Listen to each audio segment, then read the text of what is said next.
नमस्कार दोस्तों, आप सभी का स्वागत है। आज की ये आदिनाथ भगवान की कहानी। जैन धर्म के प्रथम तीर्थंकर आदिनाथ भगवान का जीवन परिचय।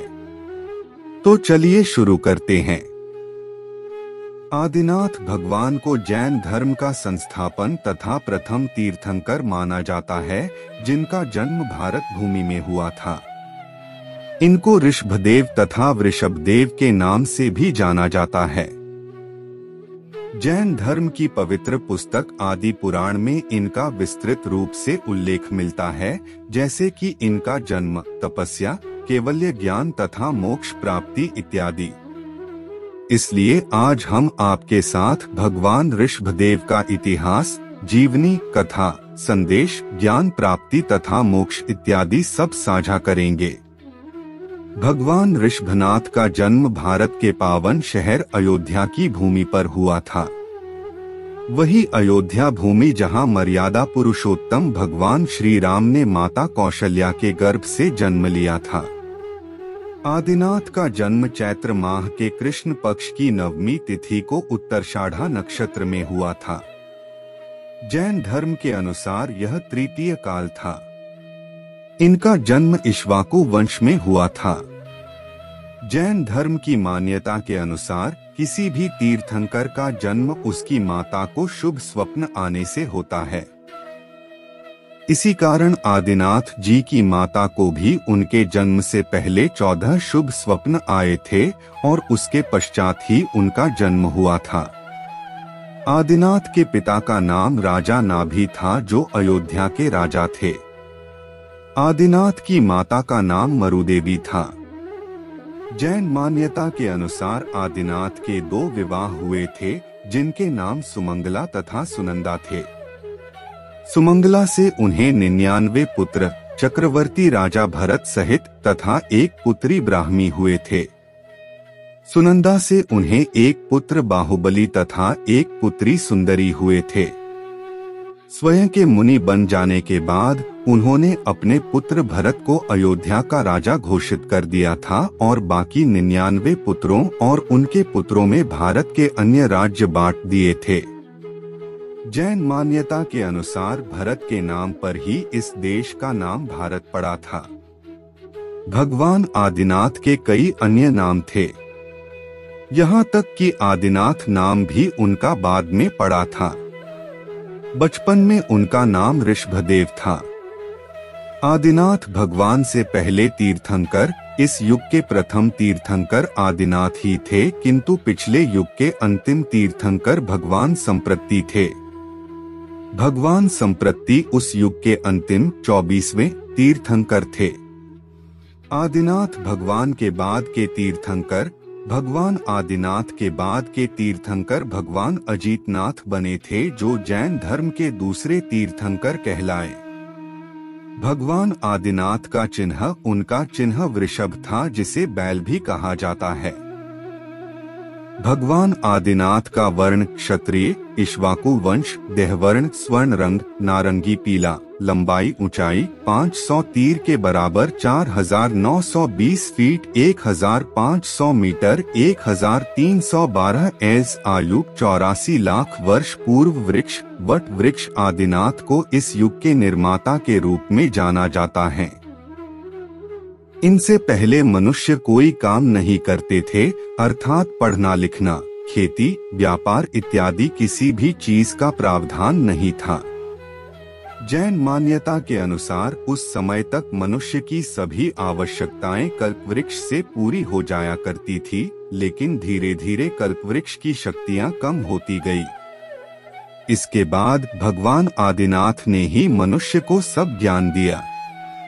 उन्होंने मनुष्य को जीवन जीने के लिए 6 काम सिखाए थे, जो हैं 80 रक्षा करने के लिए अर्थात सैनिक कर्म, मसी लिखने का कार्य अर्थात लेखन, कृषि खेती करना और अन्न उगाना, विद्या ज्ञान प्राप्त करने से संबंधित कर्म, वाणिज्य व्यापार से संबंधित, शिल्प मूर्तियों, नक्काशियों, भवनों इत्यादि का निर्माण, कहने का तात्पर्य यह हुआ कि भगवान आदिनाथ ने ही लोगों को सुनियोजित तरीके से भवन निर्माण करना, नगर बसाना, खेती करके अन्न उगाना और उससे भोजन करना, शिक्षा प्राप्त करना और उससे समाज में नियमों की स्थापना करना, व्यापार करके उन्नति करना और पैसे कमाना, अपनी या अपने परिवार या देश की रक्षा करना तथा इन सभी को लिपिबद्ध करना इत्यादि सिखाया।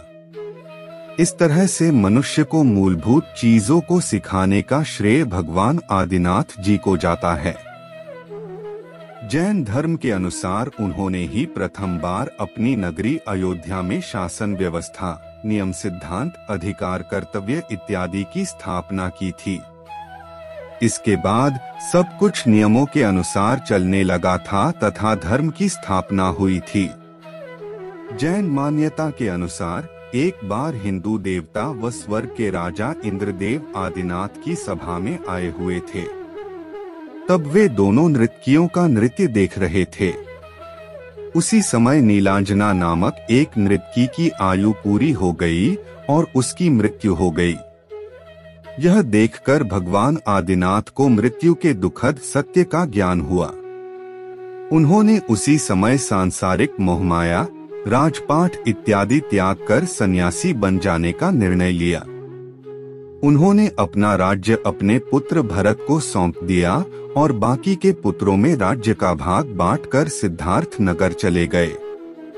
इसके बाद वहां जाकर उन्होंने वस्त्रों का त्याग किया और नग्न अवस्था में आ गए। अब ऋषभनाथ पूरी तरह से मुनि बन चुके थे। ऋषभदेव जी के त्याग को देखते हुए उनके साथ कई राजा व प्रजा के लोग भी आए थे जिन्होंने संन्यास ले लिया था। इसमें उनके पुत्र व प्रपौत्र भी थे। आदिनाथ अब केवल भिक्षा मांगकर अपना जीवन यापन करते थे। चूंकि वह पहले तीर्थंकर थे, इसलिए लोगों को यह नहीं पता था कि उन्हें भिक्षा में क्या दे। इसलिए वे उन्हें आभूषण, हीरे मोती इत्यादि बहुमूल्य वस्तुएं दिया करते थे, न कि भोजन। इससे उनके साथ के लोगों में व्याकुलता होने लगी और वे भूख प्यास से बेहाल होने लगे। तब उनमें से कईयों ने जैन धर्म में से कई अन्य मतों संप्रदायों की शुरुआत की थी। इसी तरह भगवान आदिनाथ को भूखे रहते हुए 13 माह से ऊपर हो गए थे। एक दिन वे भ्रमण करते हुए हस्तिनापुर पहुँचे, जहाँ उनके प्रपौत्र श्रेयांश ने उन्हें इक्षुजल, मीठा पानी पीने को दिया। उन्होंने लगभग 1 वर्ष बाद कुछ ग्रहण किया था, इसलिए इस दिन का महत्व बढ़ गया। यह दिन हिंदू कैलेंडर के अनुसार वैशाख माह की शुक्ल तृतीया थी, जिसे आज अक्षय तृतीया के रूप में मनाया जाता है। इस दिन का जैन धर्म में बहुत महत्व है। इसके पश्चात भगवान आदिनाथ ने लगभग 1000 वर्षों तक कठोर तपस्या की थी। अंत में फाल्गुन मास के कृष्ण पक्ष की एकादशी को प्रयागराज के पूर्वतालपुर उद्यान में वटवृक्ष के नीचे उन्हें कैवल्य ज्ञान की प्राप्ति हुई थी। यहाँ पर कैवल्य ज्ञान से अर्थभूत, वर्तमान व भविष्य का संपूर्ण ज्ञान प्राप्ति से है। इसके बाद इंद्रदेव व बाकी देवताओं ने मिलकर भगवान आदिनाथ के उपदेश देने के लिए समवशरण नामक जगह की स्थापना की थी। इसमें वे देवताओं, मनुष्यों, मुनियों इत्यादि को धर्म का उपदेश दिया करते थे। मान्यता के अनुसार भगवान आदिनाथ के 84 गंधर्व, 84,000 मुनि, साधु या जैन भिक्षु पुरुष तथा 3.5 लाख के आसपास साध्वियां, जैन भिक्षु महिला थी। केवल ज्ञान प्राप्ति के पश्चात आदिनाथ के रूप तीर्थंकर में 99,000 साल तक पृथ्वी पर रहे और धर्म का प्रचार प्रसार किया। जब उनकी मृत्यु के 14 दिन शेष रह गए थे, तब वे अष्टपद पर्वत, कैलाश पर्वत चले गए थे। अंत में उन्होंने माघ मास की कृष्ण चतुर्दशी के दिन निर्माण मोक्ष को प्राप्त कर लिया था। इस दिन को जैन धर्म में भगवान आदिनाथ के निर्वाणोत्सव या मोक्ष प्राप्ति के रूप में मनाया जाता है। उनके साथ ही उनके कई भक्तों मुनियों ने समाधि ले ली थी तथा मोक्ष को प्राप्त किया था। इसके पश्चात स्वयं इंद्रदेव सभी देवताओं के साथ कैलाश पर्वत आए थे और भगवान आदिनाथ के शरीर का अंतिम संस्कार किया था। उसके कुछ वर्षों में तृतीय काल का अंत हो गया था तथा जैन धर्म का चतुर्थ काल शुरू हुआ था। हिंदू धर्म के कई ग्रंथों में ऋषभदेव या आदिनाथ जी के नाम का उल्लेख मिलता है। महापुराण में उन्हें भगवान विष्णु के 24 अवतारों में से एक अवतार बताया गया है। सर्वप्रसिद्ध भागवत पुराण में भी लिखा गया है कि जैन धर्म के संस्थापक ऋषभदेव जी थे।